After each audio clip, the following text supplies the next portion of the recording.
할렐루야. 아멘. 대림절 세 번째 주일 예배 가운데 나오신 모든 성도님들을 진심으로 환영하고 축복합니다. 또한 온라인으로 함께 예배드리는 모든 성도님들 안에도 충만한 은혜와 성령의 능력이 가득하기를 소망합니다. 이 시간 우리에게 생명 주시고 소망 되신 우리 예수 그리스도 앞에 전심으로 예배드리기를 소망하는데요. 이 시간 다 함께 자리에 일어나셔서 영과 진리로 살아계신 하나님께 예배드리겠습니다.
나는 오직 주의 사랑을 의지하였사오니 나의 마음은 주의 구원을 기뻐하리이다. 아멘. 사랑의 하나님, 주께서 우리의 영혼에 베푸신 구원에 감사를 고백하며 기쁨으로 예배하는 자리에 우리가 함께 나왔습니다. 오늘 이 예배 자리에서 이 땅에 오신 예수님, 또 이 땅에 다시 오실 예수님을 높이며 찬양할 때에 주님 홀로 가장 큰 영광을 받아 주시옵소서. 죄 가운데 쉽게 흔들리는 우리의 어둠과 연약함을 다시금 십자가 사랑으로 덮으시고 구주를 바라보는 자마다 새 생명과 소망 안에서 회복되는 기쁨을 얻게 하여 주시옵소서. 이 모든 간구 우리를 새롭게 하시는 예수 그리스도의 이름으로 기도드리며 이제는 우리의 신앙을 하나님 앞에 함께 고백하오니 나는 전능하신 아버지 하나님, 천지의 창조주를 믿습니다. 나는 그의 유일하신 아들 우리 주 예수 그리스도를 믿습니다. 그는 성령으로 잉태되어 동정녀 마리아에게서 나시고 본디오 빌라도에게 고난을 받아 십자가에 못 박혀 죽으시고 장사된 지 사흘 만에 죽은 자 가운데서 다시 살아나셨으며 하늘에 오르시어 전능하신 하나님 우편에 앉아 계시다가 거기로부터 살아있는 자와 죽은 자를 심판하러 오십니다. 나는 성령을 믿으며 거룩한 공교회와 성도의 교제와 죄를 용서받는 것과 몸의 부활과 영생을 믿습니다. 아멘. 우리 주님 앞에 큰 박수로 경배하기를 소망합니다. 할렐루야. 이 시간 다 함께 자리에 앉으셔서 우리 하나님께 기쁨으로 찬양하겠습니다. 자리에 앉으셔도 됩니다. 예수를 나의 구주 삼고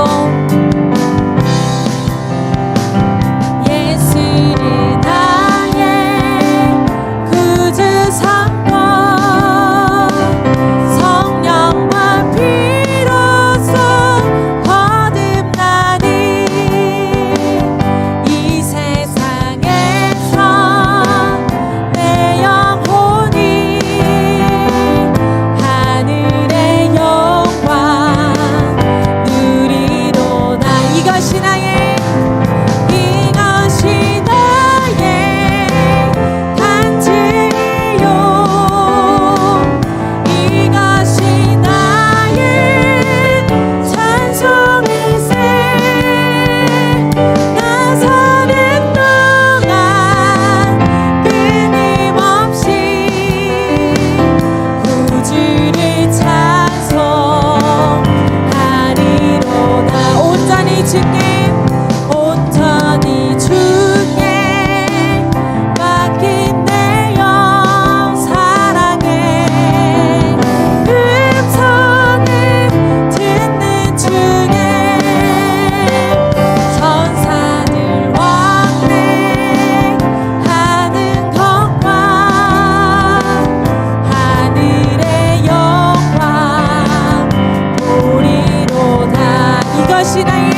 계속해서 박수 치면서 우리 은혜의 주님 앞으로 나아가길 소망합니다.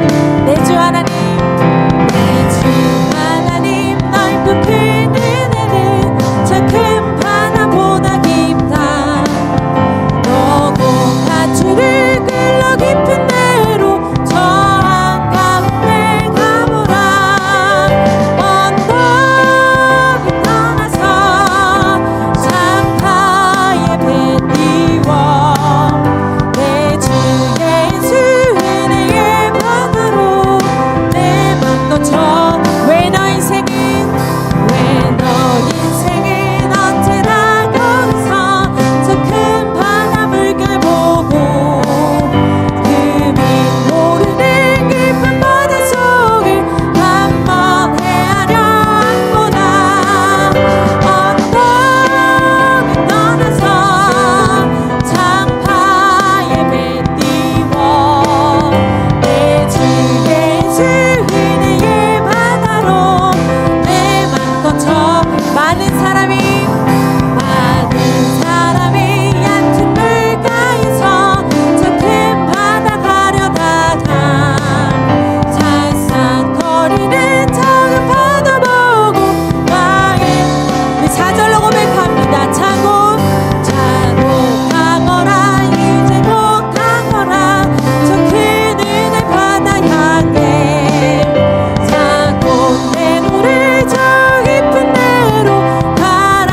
망망한 바다로 언덕을 떠나서 창파의 배 띄워 내 주 예수 은혜의 바다로 내 맘 꽂혀.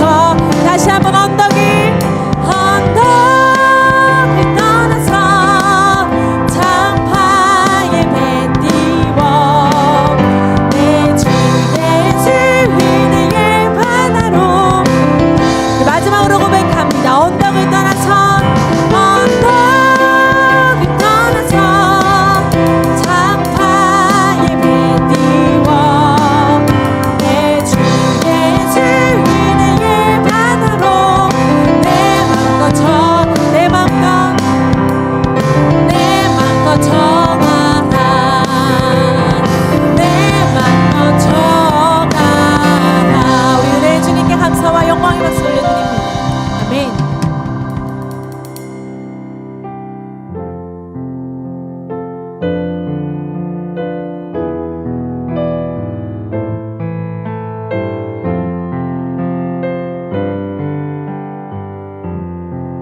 우리 함께 크신 주님의 이름을 고백합니다. 모든 이름 위에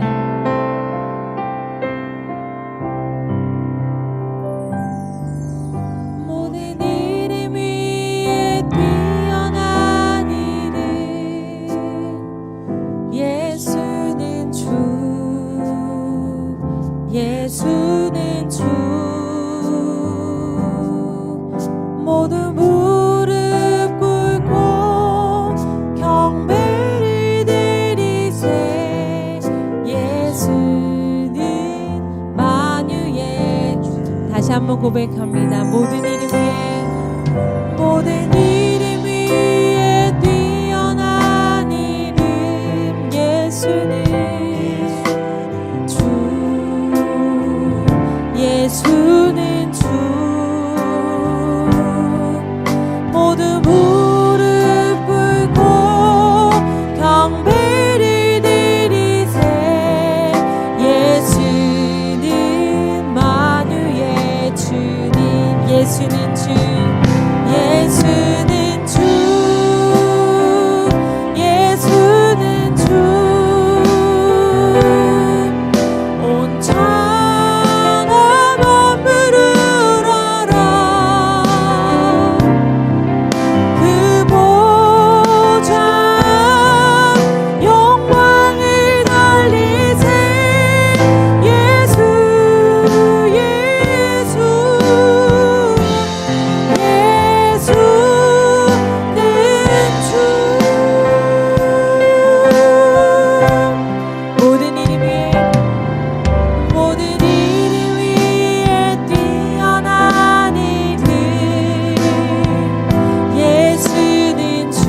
예수는 주, 예수는 주. 모두 무릎 꿇고 경배를 드리세. 예수는 만유의 주님, 예수는 주, 예수는 주, 예수는 주.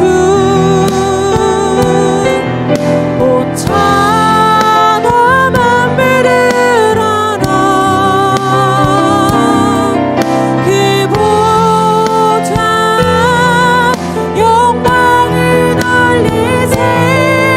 예수, 예수,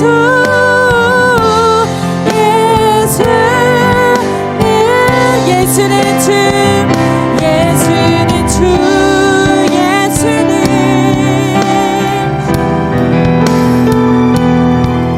온 천하 만민을 알아. 그 보좌 영광을 돌리세. 예수, 예수, 우리 전심으로 고백합니다. 예수는 주님, 예수는 주, 예수는 주. 온 천하 만민을 알아. 그 보좌 영광을 돌리세. 예수, 예수는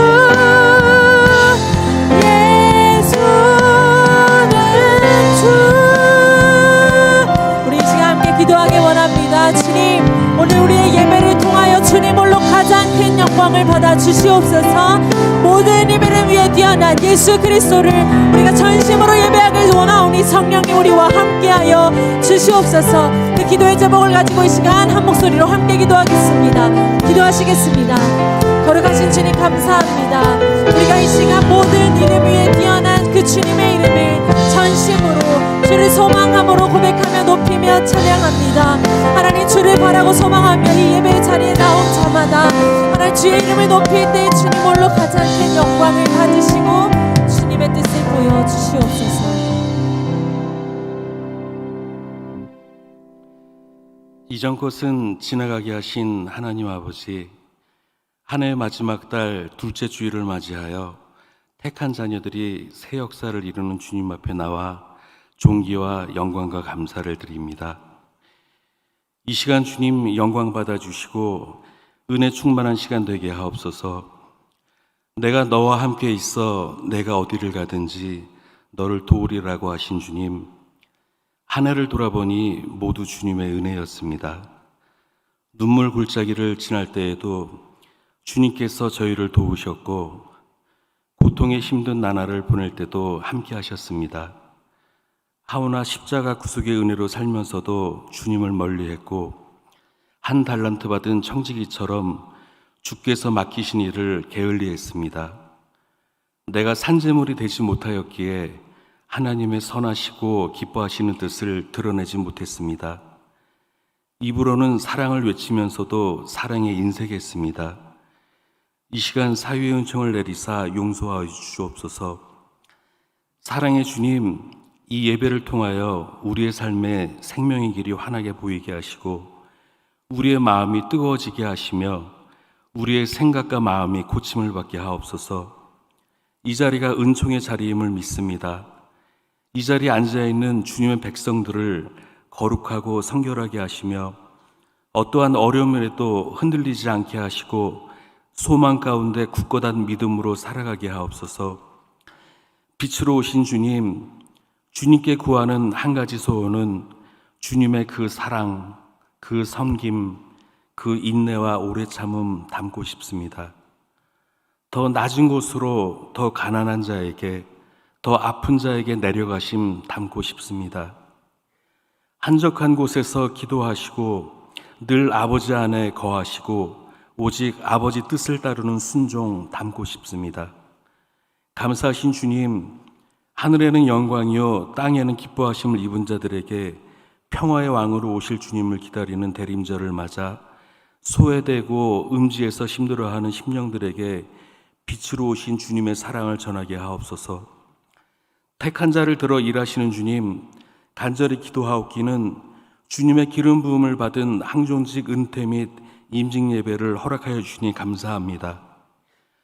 이 시간 이들의 삶을 축복하여 주셔서 그리스도의 사랑과 능력 안에서 세상을 넉넉히 이기고도 남음이 있게 하여 주시옵고, 이들 한 사람 한 사람에게 기도가 메마르지 않게 하시고 샘솟듯 하는 기쁨이 항상 마음속에서 성령의 감화 감동이 넘치게 하옵시며, 하나님의 사랑을 더욱 크게 드러내며 살아가는 능력 있는 직분자들 되게 하여 주옵소서. 다가오는 2023년에는 너희는 온 천하를 다니며 만민에게 복음을 전파하라라는 표어로 나아갈 터인데, 저희들 주의 집에 살면서 그 성전에서 사모하게 하시고 주께 더 가까이 성전의 뜰에서 살면서 성전의 아름다움으로 만족하게 하시고, 주의 집에 심겨져 주의 아름다움을 바라보며 주의 뜰에서 성장하게 하옵소서. 이 시간 생명의 말씀을 전해 주실 김만 목사님에게 성령의 능력으로 함께 하셔서 말씀을 듣는 저희 모두가 다시 한번 새롭게 결단하고 헌신을 다짐하는 시간 되게 하옵시고, 온 성도의 심령에 천국의 은혜가 가득 채워지는 시간 되게 하옵소서. 오늘도 주님께 예배위원으로 찬양으로 헌신하는 모든 이들의 수고가 주님 안에서 헛되지 아니하고 이 예배를 통하여 하나님의 뜻을 이루시는데 저희들이 아름다운 도구로 쓰여지기를 원하오며 주님 홀로 영광 받으시옵소서. 이 모든 것을 믿고 감사드리오며 예수님 이름으로 기도드립니다. 아멘.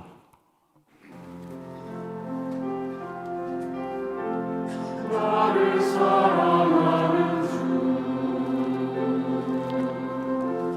나의 곁에 계신 주, 이 작은 나의 기도 들어주소서.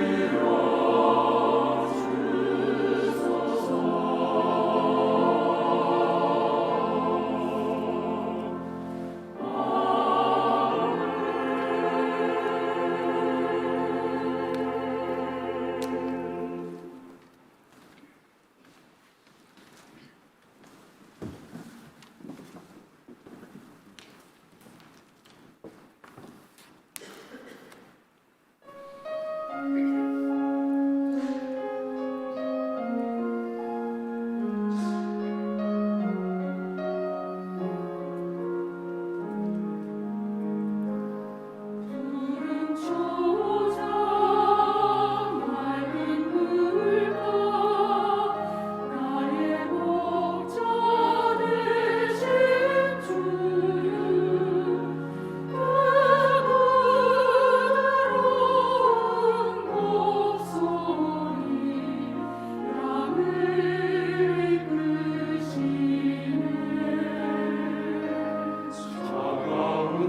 다시 한번 우리 하나님께 영광의 박수 올려드리겠습니다. 현장과 온라인으로 예배드리시는 모든 분들을 우리 주님의 이름으로 환영하고 축복합니다. 우리 좌우 옆에 계신 분들에게 이렇게 한번 인사하겠습니다. 하나님께서 당신을 사랑하십니다. 하나님께서 당신을 사랑하십니다. 우리 한 번 더 인사하겠습니다. 오늘도 성령 충만하십시오. 오늘도 성령 충만하십시오. 이 시간에 두 손을 활짝 펼치셔서 좌우 옆에 계신 분들을 축복하며 찬양하겠습니다.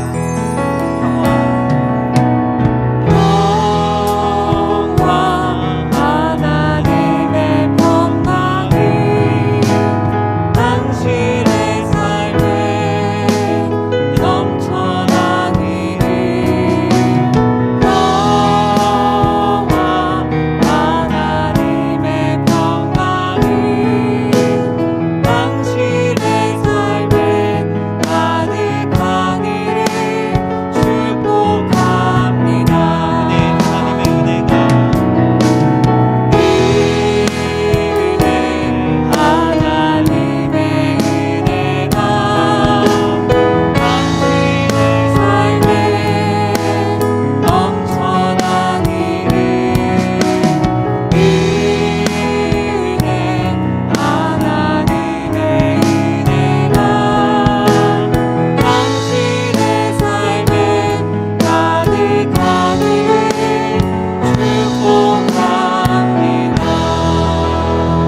우리 하나님께 다시 한번 영광의 박수 올려드리겠습니다.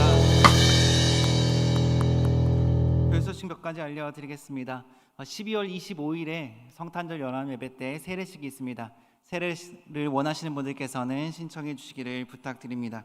오늘 2부 예배 이후에 이곳 한경직 예배당에서 2023년 예산안 관련해서 공동의회가 있습니다. 성도님들께서는 잊지 마시고 참석해 주시기를 부탁드립니다.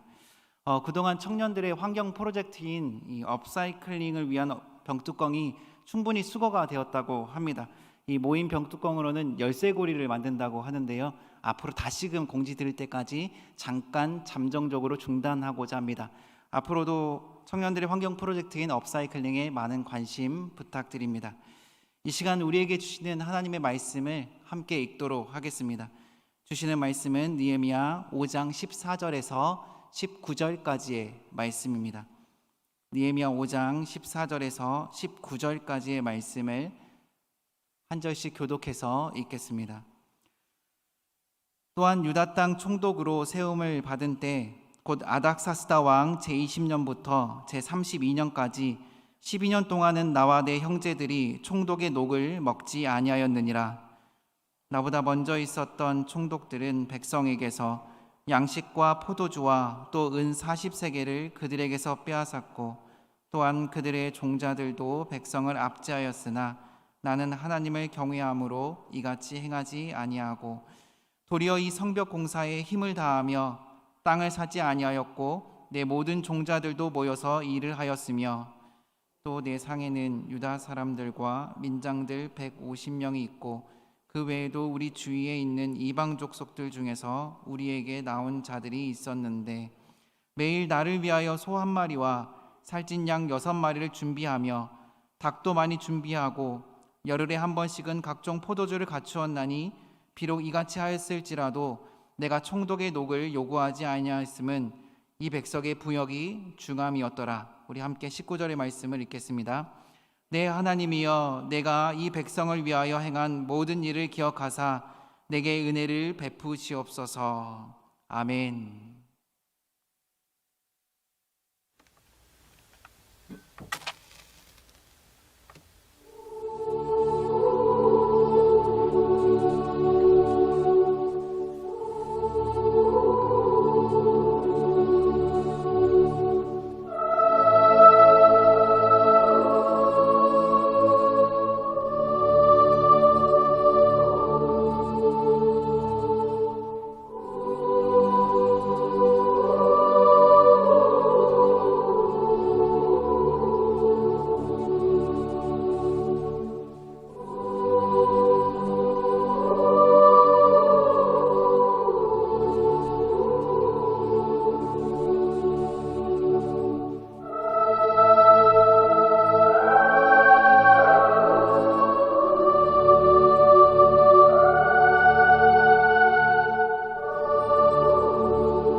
우리 살아계신 하나님께 영광과 감사와 찬양의 박수 올려드리겠습니다. 할렐루야, 아멘. 교회에서 몇 가지 소식을 전해드리겠습니다. 오늘 오후 3시에 이 자리에서 항존직, 은퇴 및 임직 예식이 있습니다. 많이들 참여해 주시고 축복해 주시는 귀한 시간이 되기를 원합니다. 2022년 광장교회 크리스마스 선물이 잘 준비되어져 가고 있습니다. 베이비박스와 광장동 블레싱은 특별히 다음 주 토요일 오전 9시에 광장교회 본당에서 모여서 시작합니다. 꼭 많이들 참여해 주시고 함께 해 주시길 부탁드립니다. 크리스마스인 양평에 있는 미자립 교회들을 돕게 되고, 또 러빙핸즈 잠실역 주변 노숙인들을 섬기게 되고, 산소망 성교회를 섬기게 되고, 또 많은 선교사님들을 섬기게 되는데요. 또 물질로 함께 하시기를 원하시는 분들은 이 헌금에 성함을 적으시고 뒤에 선물이라는 이름을 꼭 적어주셔서 목적 헌금으로 함께 하실 수가 있습니다. 크리스마스 날 저희가 세례식이 있습니다. 많은 분들 중에 고민하고 계신 분들이 있는 걸로 아는데요. 세례는 다른 것이 아니라 우리의 인생의 운전대를 예수님께로 이렇게 옮겨드리는 시간입니다. 세례를 받지 않으신 분들은 결단하시고 나의 인생의 주인이 이제 내 자신이 아니라 예수님이 되어달라는 세례식을 꼭 받으시기를 주님의 이름으로 축복합니다. 제가 잠시 기도하고 하나님의 은혜를 나누겠습니다. 할렐루야. 여호와 하나님 아버지, 감사를 드립니다.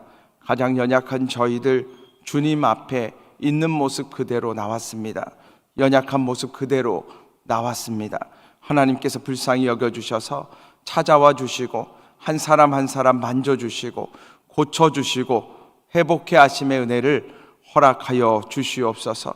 오늘도 오직 우리 주님 한 분께서 영광을 받으시고 우리 모두에게 하나님의 은혜를 허락하여 주시옵소서. 감사드립니다. 예수 그리스도의 이름으로 기도드립니다. 아멘. 저희는 계속해서 주일마다 느헤미야서의 말씀을 가지고 하나님의 은혜를 나누고 있습니다.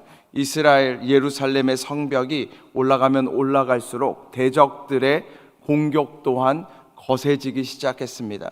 비방하고 조롱하고 두렵게 해도 멈추지 않고 성벽이 계속해서 올라가니까 이들이 결정한 것이 무엇이냐면 우리가 이제 기습 공격해서 사륙해서 이들의 일들을 멈추어야겠다, 대적들이 결정하게 됩니다.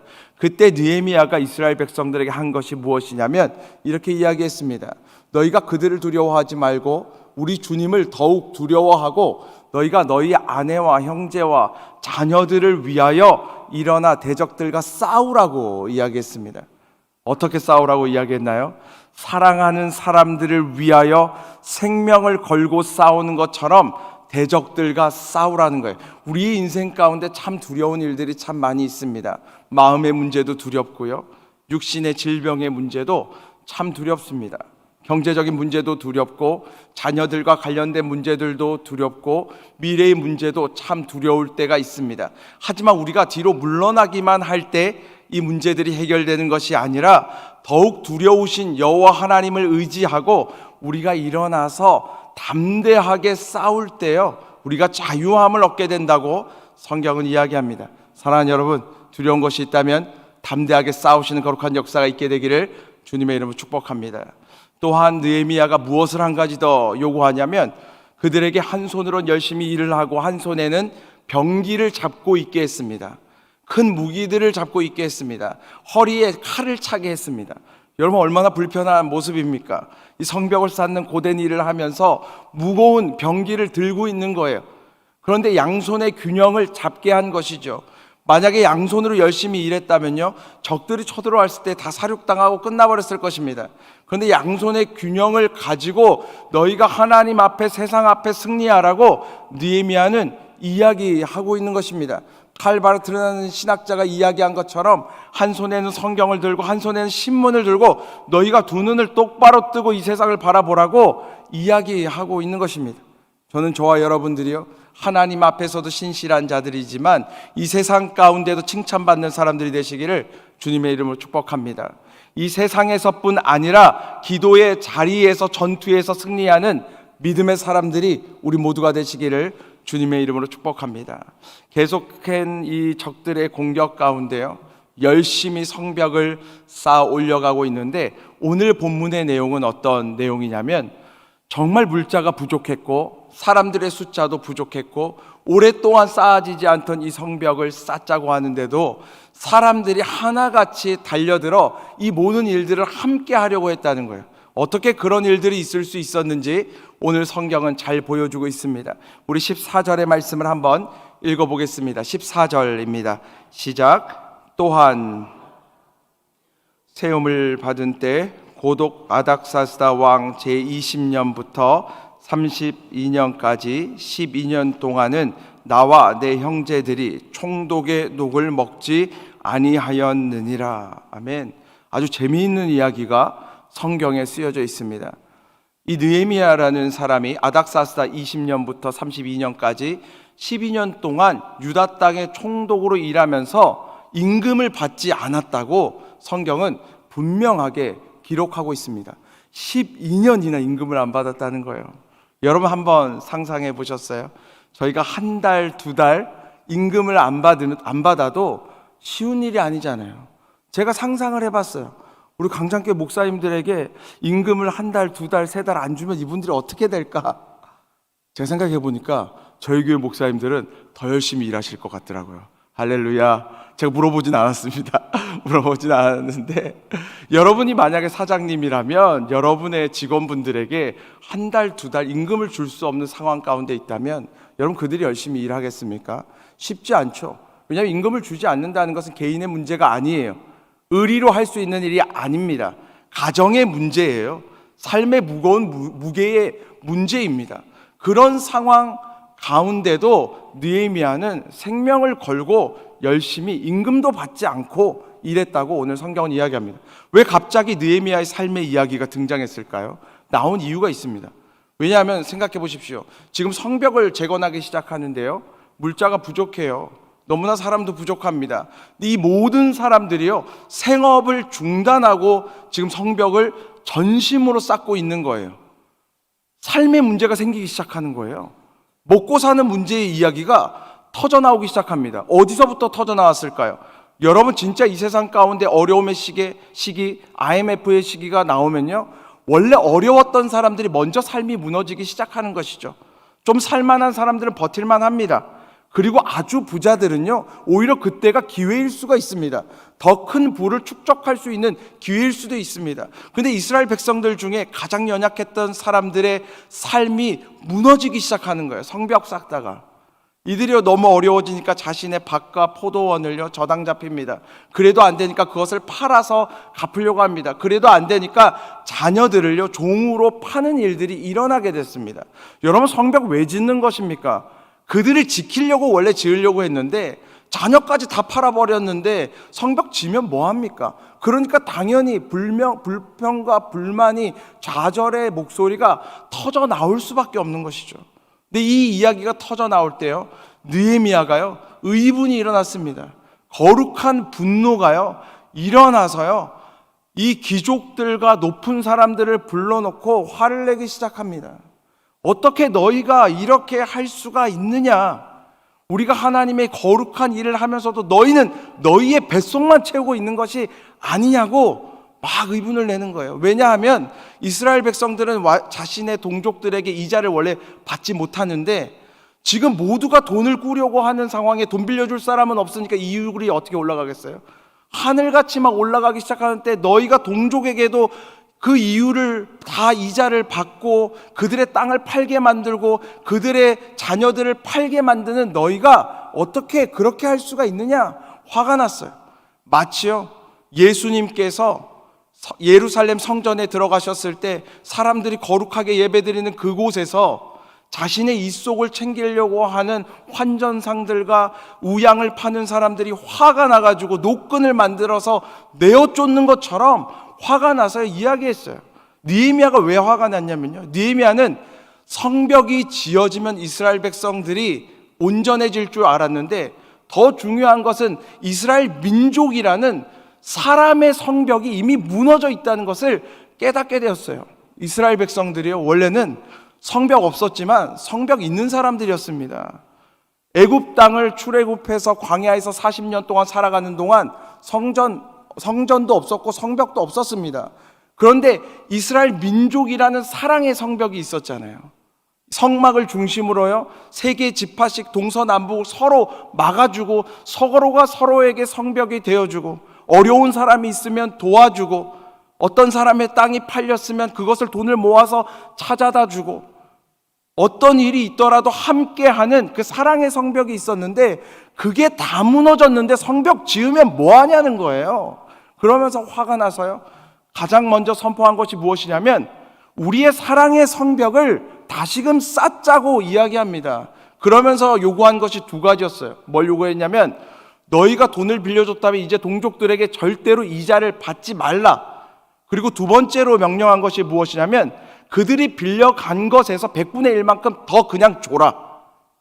여러분, 이 말에요, 모든 백성들이 아멘을 하고 순종하기로 결단합니다. 여러분, 이거 순종하는 게 쉬운 일이 아니에요. 이 어려운 때입니다. 지금 돈 갚는 게 쉬운 때가 아니에요. 이자도 안 받으면요, 원금 갚겠습니까? 아니에요. 원금을 어떻게 갚아요? 이자도 없는 돈에 왜 원금을 갚습니까? 원금까지 다 떼이게 생긴 일이에요. 그래도 아멘하고 순종을 한 거예요. 그래도요, 100분의 1 더 주라고 하니까 다 주겠다고 하나님 앞에 약속을 했습니다. 여러분, 왜 그랬을까요? 느헤미야의 권위 때문에 그렇습니다. 느헤미야가 선포할 때요, 사람들이 다 순종하기로, 그 권위 앞에 순종하기로 결정한 것입니다. 그런데 중요한 것이 있어요. 느헤미야의 말에 왜 권위가 있었을까요? 참 무서운 이야기인데요. 느헤미야의 말에 권위가 있었던 이유는 느헤미야가 총독이어서가 아닙니다. 느헤미야는 자신의 주장을 자신의 삶으로 증명한 사람이기 때문에 그렇습니다. 느헤미야가 이 땅에 와서요, 우리가 성벽을 짓자고 할 때 사람들이 다 함께 하자 그랬잖아요. 왜 그랬을까요? 사람들도 생각해 보니까 느헤미야는 그냥 수산성에서 왕 옆에서 호의호식하고 살면 되는 사람이에요.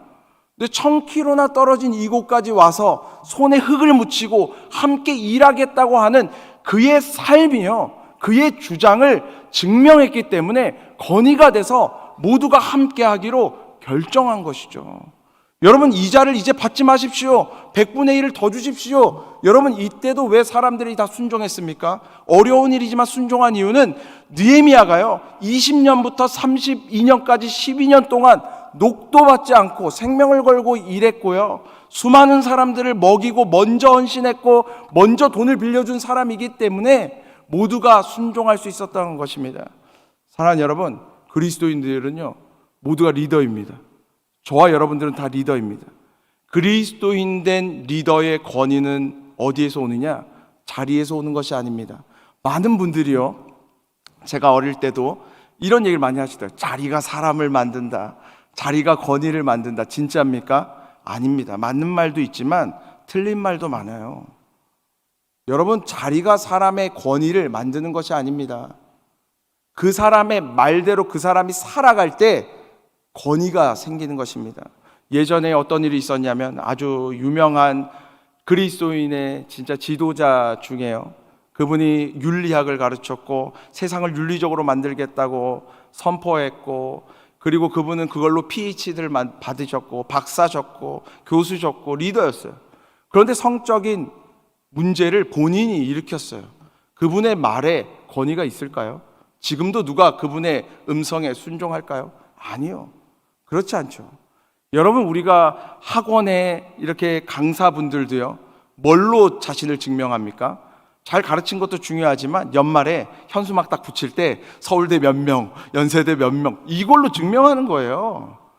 여러분, 의사 선생님들도요, 그냥 뭐 친절한 거 이걸로 되는 게 아닙니다. 얼마나 많은 환자를 살려냈느냐, 이것으로 증명하는 거예요. 변호사 선생님들도 승률로 증명하는 거예요. 펀드 매니저들도요, 그 자신이 얼마나 수익률을 올려줬느냐, 이것으로 증명하는 거예요. 근데 그리스도인은 더 어려운 것이 삶으로 자신의 주장을, 말을, 가르침을 증명해내야 되기 때문에 어려운 것입니다. 저는요, 성가대 분들이 제일 대단한 것 같아요. 성가대는요, 정말 세상에서 그 어떤 합창단보다도 어려운 것입니다. 왜냐하면 본인이 노래한 것을 삶으로 증명해야 되는 사람들이기 때문에 그렇습니다. 예수님께서요, 어떻습니까? 예수님께서요, 정말 가난한 집안에 목수의 아들로 태어나서 공부도 안 하셨습니다. 근데 그의 주장은 너무나 두려운 것들이었어요. 그의 주장은 너무나 위대한 것이었습니다. 내가 하나님의 아들이다. 나로 말미암지 않고는 하나님께로 갈 자가 아무도 없다. 내가 길이요 진리요 생명이다. 내가 죄와 사망에서부터 너희를 구원할 것이다. 내가 너를 사랑한다. 여러분, 그것이요, 권위가 된 것은 언제부터입니까? 예수님의 삶 때문이에요. 예수님 가시는 곳마다 병든 자들이 낫기 시작했습니다. 예수님 가시는 곳마다 귀신들이 쫓겨났어요. 예수님께서 십자가에 달리셔서 하나님의 사랑을 우리에게 삶으로 증명하셨기 때문에 예수 그리스도의 가르침은 2000년이 지나도 우리의 인생을 바꾸고 삶을 바꾸고 우리의 육신을 바꾸는 하나님의 권위가 되는 줄로 믿습니다. 저와 여러분들의 삶이요, 우리가 참 연약하지만 하나님께서 은혜를 주시고 기름 부어주셔서 우리의 믿음을 삶으로 증명하는 믿음의 사람들이 저와 여러분들이 되시기를 주님의 이름으로 축복합니다. 15절의 말씀을 한번 읽어보겠습니다. 15절입니다. 시작. 나보다 백성에게서 양식과 포도주와 또 은 40세겔을 그들에게서 빼앗았고 또한 그들의 종자들도 백성을 압제하였으나 나는 하나님을 경외함으로 이같이 행하지 아니하고. 본인보다 먼저 있었던 총독들이 있었던 거예요. 근데 그들이 어떻게 했냐면 백성들에게 압제를 한 거예요. 백성들에게 물질을 착취했다고 쓰여져 있어요. 포도주도 착취하고 기름도 착취하고 여러 가지를 착취했고 은도 착취하고 그들을 압제했다고 이야기했어요. 근데 나는 여호와 하나님을 경외함으로 그렇게 하지 않았다고 느헤미야는 분명하게 이야기하고 있습니다. 여러분, 나쁜 것이든 좋은 것이든요, 이게 문화가 되잖아요. 그러면 다 받아들여요.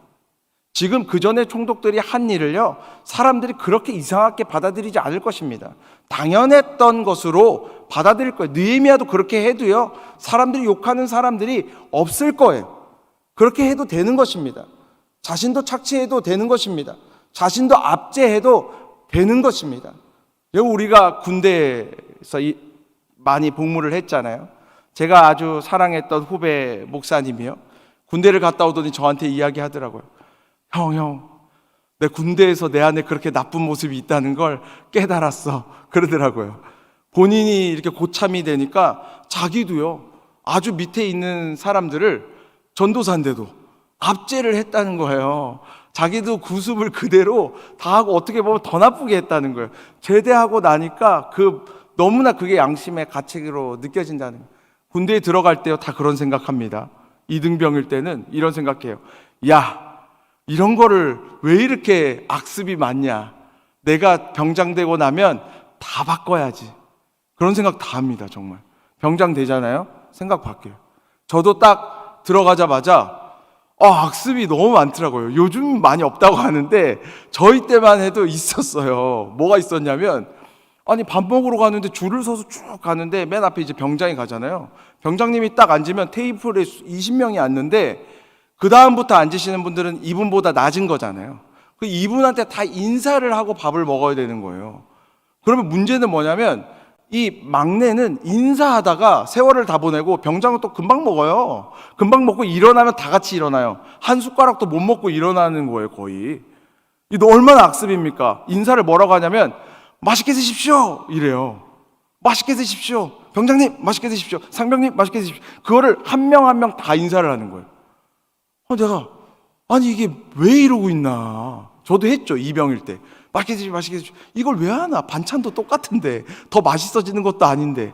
제가 병장이 됐습니다. 와서 인사를 하더라고요. 같은 밥인데요, 맛있어지더라고요. 맛있어요. 자꾸 얘기를 하는데 다 듣고 나니까 똑같은 김치인데 맛있더라고요.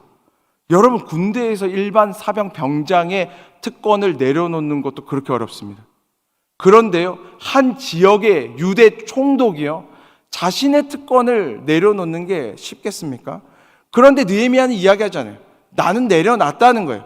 왜 내려놨습니까? 성경은 분명하게 이야기하고 있습니다. 내려놓은 이유가 내가 여호와 하나님을 경외하기 때문에. 여러분 중요한 것입니다.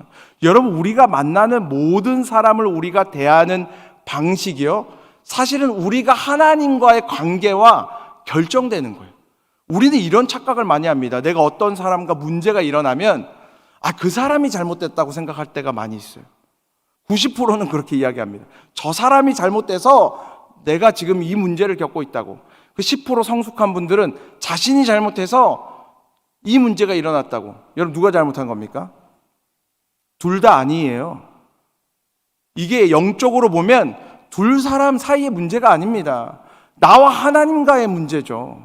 내가 하나님을 경외하느냐 안 하느냐가요, 훨씬 내가 저 사람을 대하는 방식에 있어서 훨씬 중요한 것입니다.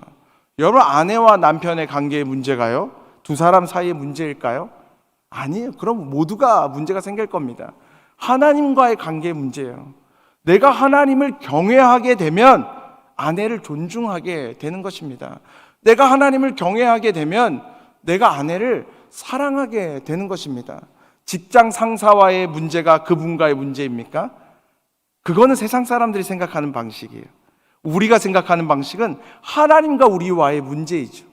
사람에게 왜 이렇게 용서를 못합니까? 왜 화해 못합니까? 왜 하나 되지 못합니까? 다른 것 때문이 아니에요. 내가 하나님을 두려워하지 않으면 그럴 수 있습니다.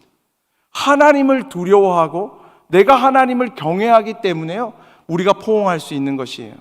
여러분 느헤미야가요, 이스라엘 백성들이 사랑스러울 만해서 사랑하는 것이 아닙니다. 느헤미야가 그들을 착취하지 않고 압제하지 않는 이유는 하나님을 두려워하고 하나님을 경외하기 때문입니다.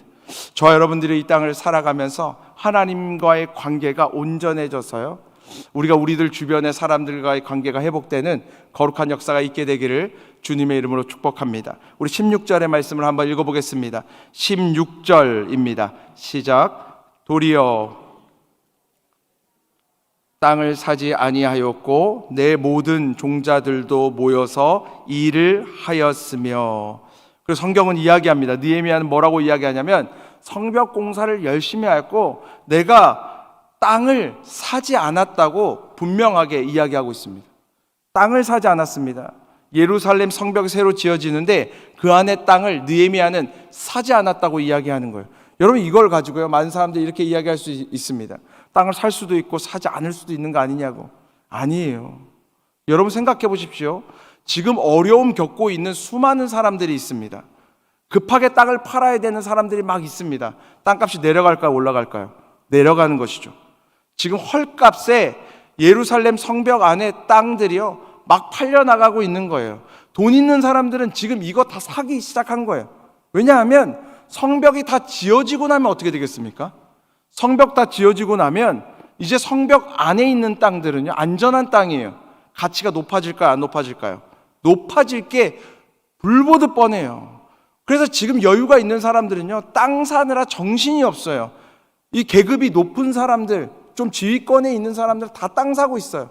근데 여러분 이 도시 계획을 하고 지금 이 성벽 재건하는 거에 총대장이 누굽니까? 느헤미야예요. 제일 잘하는 사람이에요. 자신의 특권을 가지고 수많은 땅을 살 수도 있습니다. 그런 물질적인 유익을요 정말 많이 얻을 수도 있어요. 근데 느헤미야는 이야기하는 거예요. 나는 그 땅을 사지 않았다. 왜 사지 않았을까요? 느헤미야는요 물질적인 유익보다 얻고자 하는 것이 있는 거예요. 첫 번째로 그가 얻고자 하는 것은요 돈이 아니고요 백성들의 신뢰입니다.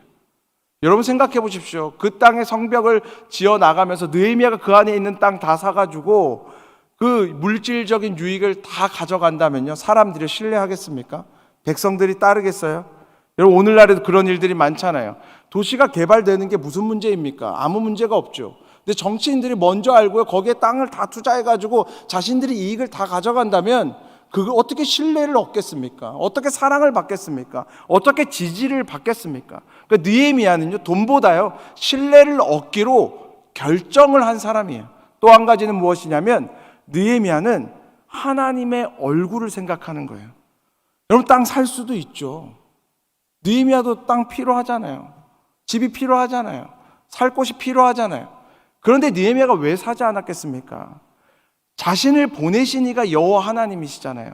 근데 본인이 그걸 하고 있으면요 사람들이 하나님 욕하지 않겠습니까? 하나님의 얼굴을 생각해서요, 하나님이 부끄럽지 않도록 본인이 유익을 포기한 것입니다. 창세기 14장에 보면 비슷한 일들이 있습니다. 이 유대 땅의 북쪽에 4개 나라와요, 남쪽에 5개 나라가 전쟁을 했습니다. 전쟁에서 4개 나라가 이겨서요, 남쪽에 있는 소돔과 고모라 땅의 사람들 다 잡아갔습니다. 그 안에 누가 있었어요? 롯이 있었어요. 그 롯을 구하기 위해서 아브라함이요, 집에서 길르온 군사들과 동맹들을 데리고 쫓아가서요, 다 찾아옵니다. 다 찾아올 때 다 잃어버렸던 소돔과 고모라의 왕이요, 아브라함 앞에 와서 이야기합니다. 아브라함아, 너가 다 찾아와줘서 고맙다. 근데 내게 속한 사람들은 나한테 돌려주고 내 거였던 모든 물건과 돈은 너가 가져가라. 이렇게 이야기했습니다. 그 말도 맞는 말이죠. 다 가져가도 되죠. 원래 아브라함이 다 찾아온 거 아닙니까? 근데 아브라함이 뭐라고 이야기했습니까? 당신이 나중에 나 아브라함을 부자로 만들었다고 자랑하고 다닐까 봐서 내가 당신께 속한 실오라기, 신들매끈 하나도 가지지 않겠습니다. 왜 그랬을까요? 하나님의 이름을 위해서 그렇죠. 아브라함의 주인은 누구십니까? 하나님이시잖아요. 소돔과 고모라의 왕이 아니잖아요. 하나님 홀로 영광받게 하기 위해서요, 아브라함은요, 그 인생에 어떻게 보면 가장 큰 기회였죠. 가장 큰 부자가 될 수 있는 그 기회를요, 포기하잖아요. 제가 최근에 운전하면서 가는데 하나님이 예전에 있었던 별것도 아닌 일 가지고 저한테 고맙다고 이렇게 마음에 감동을 주시더라고요. 제가 자랑을 좀 하면 대단한 게 아닙니다. 아브라함 같이 대단한 게 아닌데, 어떤 일이었냐면 제가 미국에 이렇게 목회를 하러 가게 됐습니다. 가게 됐는데 저희가 이렇게 간 목회지가 이렇게 되게 부자 동네였어요. 부자 동네였어요. 그래서 이제 교회에서 잘 이렇게 섬겨주셔서 이렇게 다 모든 게 준비가 됐는데 이제 살 집만 준비하면 되는 거예요. 살 집만 준비하면 되는데 살 집을 구할 수가 없는 거예요. 우리는 학교 앞에 가까운데 이렇게 구하려고 하다 보니까 아이들 학교 앞에 찾으려고 하니까 집이 없는 거예요. 구하기가 너무 힘들어요.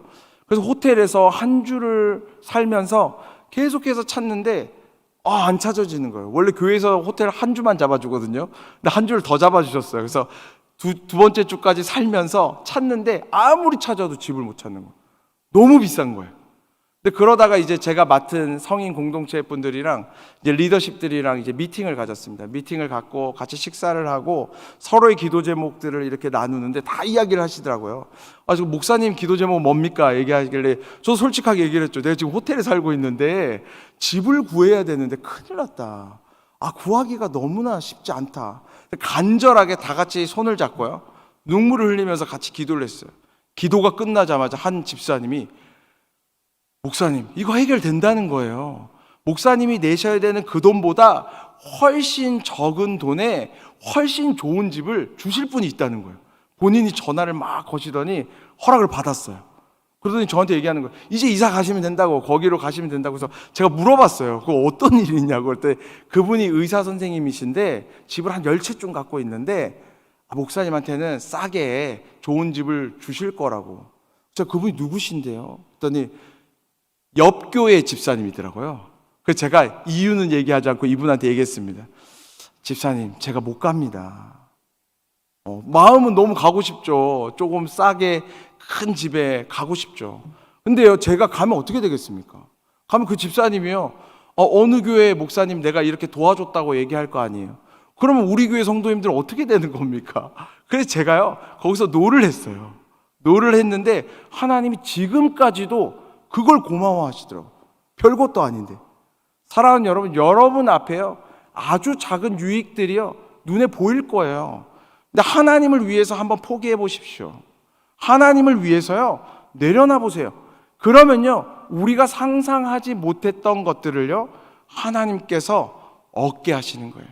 우리가 몇 가지만 더 살펴볼 텐데요, 17절과 18절의 말씀을 한번 읽어보겠습니다. 17절과 18절입니다. 시작. 또 내 상에는 민장들 150명이 있고 그 외에도 우리 주위에 있는 이방 족속들 중에서 우리에게 나온 자들이 있었는데 매일 나를 위하여 소 한 마리와 살찐 양 6마리를 준비하며 닭도 많이 준비하고 열흘에 한 번씩은 각종 포도주를 갖추었나니 비록 이같이 하였을지라도 내가 총독의 녹을 요구하지 아니하였음은 이 백성의 부역이 중함이었더라. 오늘 성경이 이야기합니다. 느헤미야가요, 녹도 받지 않고 임금도 받지 않은데 매일 상을 베풀었습니다. 매일 상을 베푸는데 황소를 한 마리를 잡았고 양을 6마리를 잡았고 그리고 많은 닭들을 잡아서 먹였다는 거예요. 민장들이 150명이나 이렇게 초대를 해서요, 매일같이 12년 동안 먹였다는 거예요. 여러분, 이게요 쉬운 일입니까? 여러분, 우리가 아주 친한 친구 한 명이라도요 집에 한 일주일쯤 있는 건 좋습니다. 근데 여러분, 한 1년쯤 데리고 있는 거요 쉽습니까? 쉬운 거 아니에요. 그런데 이 느헤미야는요 거의 150명의 민장과 자신의 칙솔들 50명과 또 이방인 리더십들 50명, 250명을요 매일같이 상을 베풀어서요 함께 먹었다는 거예요. 혼자 먹으면 더 편하죠. 근데 250명을 항상 먹였다는 거예요. 근데 이 양을 자세히 보면요, 황소 한 마리 잡으면 500kg가 넘습니다. 근데 250명 먹이려고 지금 잡은 양이 엄청납니다. 양을 6마리씩 잡았어요. 이 말은 뭐냐면 그들을 싸가게 해가지고 가족들까지 다 먹일 수 있도록 너무나 풍성하게, 너무나 넉넉하게 이 어려움 중에도 섬기고 또 섬겼다는 이야기를 오늘 성경은 분명하게 이야기하고 있습니다. 여러분, 이거요 절대 돈이 있다고 할 수 있는 일이 아닙니다. 재벌이라고 할 수 있는 일이 아닙니다. 느헤미야가 이렇게 할 수 있는 이유는 무엇이냐면 자신이 사명자로 그 자리에 있기 때문에 그렇습니다. 여러분, 이렇게 한번 베풀고 한번 받는 것은요 쉬운 일이에요. 한쪽에서만 또 베풀고 또 베풀고 또 베풀고, 우리 교회도 그런 분들 많거든요. 또 베풀고 또 베풀고 또 베푸는 건요 아주 어려운 일입니다. 어떻게 보면 세상적으로 보면 재미없는 일이에요. 근데 느헤미야는 자신의 사명이었기 때문에 그것을 아끼지 않고 해낼 수 있었다고 성경은 이야기하는 거예요. 그 이유가 잘 나와 있는데요, 19절의 말씀만 한번 읽어보겠습니다. 19절입니다. 시작. 내 하나님이여, 내가 이 백성을 위하여 행한 모든 일을 기억하사 내게 은혜를 베푸시옵소서. 아멘. 이 느헤미야가 그렇게 베풀 수 있었던 이유는 무엇입니까? 임금도 12년 동안 받지 않고 목숨 걸고 헌신할 수 있었던 이유가 무엇입니까? 사람들 다 땅 사고 있을 때 땅 사지 않고 하나님의 이름을 높일 수 있었던 이유가 무엇입니까? 그 전에 수많은 총독들이 압제하고 착취하고 있을 때 본인은 그 특권을 누리지 않고 섬길 수 있었던 이유가 무엇입니까? 하나님께서 기억해 주실 것을 믿었기 때문에 그렇습니다. 하나님께서 기억해 주시고 하나님께서 반드시 갚아 주실 것을 믿었기 때문에 그렇습니다. 저와 여러분의 삶이요, 하나님께서 기억하시고 갚아주시는 삶이 되기를 주님의 이름으로 축복합니다. 저 우리 교회 중에 정말 10명을 먹이고 100명을 먹이고 1000명을 먹이고 10,000명을 먹이는 믿음의 사람들이, 또 우리 믿음의 다음 세대가 일어나는 놀라운 역사 있게 되기를 주님의 이름으로 축복합니다. 우리 이 시간 함께 잠시 기도하기를 원하는데 가슴에 손을 얹고 한번 기도했으면 좋겠습니다. 가슴에 손을 얹고 기도할 때에 우리가 기도하고 말하고 주장하는 모든 것들을 삶으로 살아낼 수 있는 믿음의 사람들이 우리들이 되게 해달라고, 눈앞에 작은 유익을 구하는 것이 아니라 신뢰를 얻고 사람을 얻고 영혼을 얻는 하나님의 얼굴을 귀하게 여기는 믿음의 사람들이 우리들이 되게 해달라고, 우리 교회 리더십들 되게 해달라고 가슴에 손을 얹고 주의 이름을 한번 부르짖으며 자기 자신을 주님 앞에 올려드리며 기도하며 나아가시겠습니다. 주여, 오 성령 하나님 아버지, 이 시간 우리들 자신을 주님 앞에 올려드리며 기도하며 나아갑니다. 연약한 우리의 인생, 연약한 우리의 삶 하나님께서 아시지. 우리가 말한 대로 살 수 있는 하나님께서 능력을 허락하여 주시고 눈앞의 유익을 넘어 하나님의 얼굴을 구하고 하나님의 신뢰를 구하고 사람들을 얻고 영혼을 얻고 하나님의 사명대로 살아갈 수 있는 믿음의 사람들이 우리들이 되게 하여 주시옵소서. 연약한 우리의 인생 하나님께서 붙들어 주시고 성령께서 역사해 주셔서 우리가 삶의 무게를 넘어 하나님의 부르심대로 살아가는 믿음의 사람들 되게 하여 주시옵소서. 가슴에 심령에 하나님의 나라가 있는 믿음의 사람들 되게 하여 주시고 10명과 100명과 1000명과 10,000명을 먹이는 믿음의 사람들 일어나게 하여 주시고 하나님께서 기억하시고 마음 부으시고 채우시고 사용하시는 믿음의 사람들, 믿음의 가정들, 믿음의 교회가 우리들의 교회가 되게 하여 주시옵소서. 성령님 역사하여 주시옵소서. 우리 시간 한 번 더 기도할 때 다 함께 일어나셔서 기도하기를 원합니다. 다 함께 일어나셔서 기도할 때에 오늘 있을 임직식 가운데, 은퇴식 가운데 또 수고하신 장로님들, 권사님들, 집사님들 하나님께서 기름 부어 달라고, 축복해 달라고, 강건케 해 달라고, 특별히 새롭게 임직되는 분들 느헤미야처럼 하나님께도 사랑을 얻고 사람들에게도 존경을 받는 믿음의 사람들 되게 해달라고, 하나님이 기억하시고 갚으시는 인생 되게 해달라고, 특별히 이 연말에 육신의 연약함 가운데 있는 많은 분들, 그리고 크리스마스 선물 사역 가운데 어두운 자리마다 빛이 임한 거룩한 역사가 있게 해달라고 우리 이 시간 다 함께 주의 이름을 한번 부르짖으며 중보하며 기도하며 나아가시겠습니다. 주여, 오 성령 하나님 아버지시여 기도하며 나아갑니다. 연약한 우리 인생 하나님 여겨주시고 오늘 특별히 임직식 가운데 하나님 기름 부어주셔서 은퇴하신 장로님들, 권사님들, 집사님들 축복하여 주시고 착하고 충성된 종아 내가 너에게 천국의 상급을 허락하노라 하시는 하나님의 음성을 듣는 거룩한 역사가 있게 하여 주옵소서.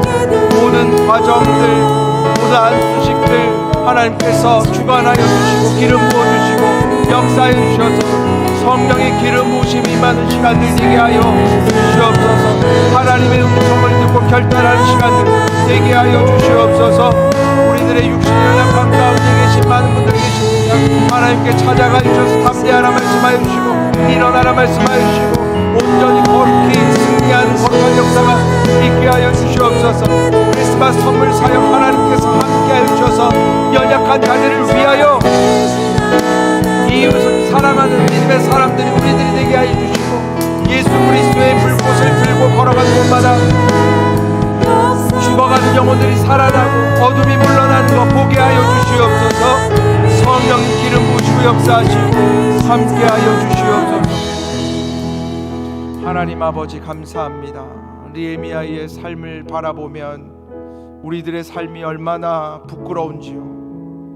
하지만 하나님, 우리도 마음에 결단을 하고 도전을 하고 하나님 앞에 순종하며 살기로 이 시간 주님 앞에 엎드립니다.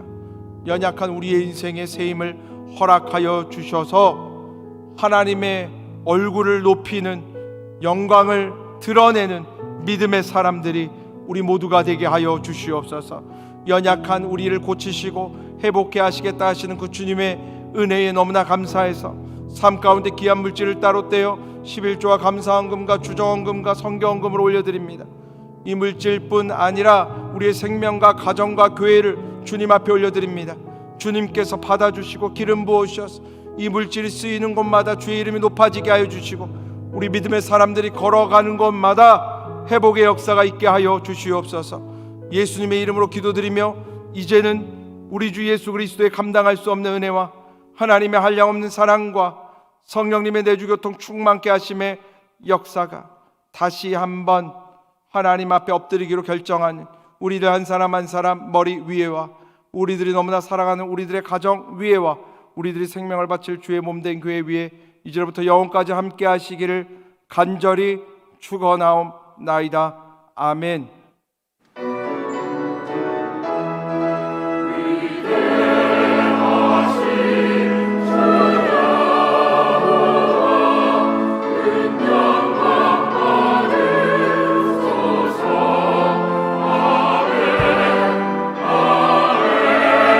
살아계신 하나님께 찬양하겠습니다. 살아계신 주 나의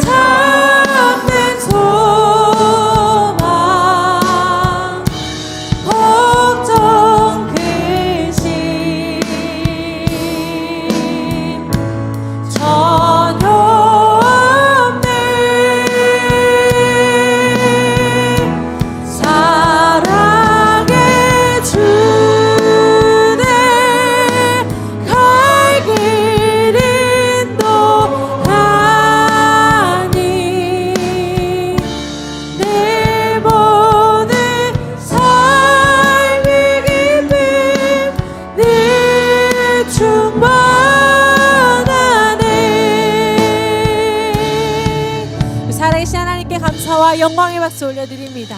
아멘. 예배를 모두 마쳤습니다. 한 주간도 그 주님의 능력 안에 살아가시기를 소망합니다.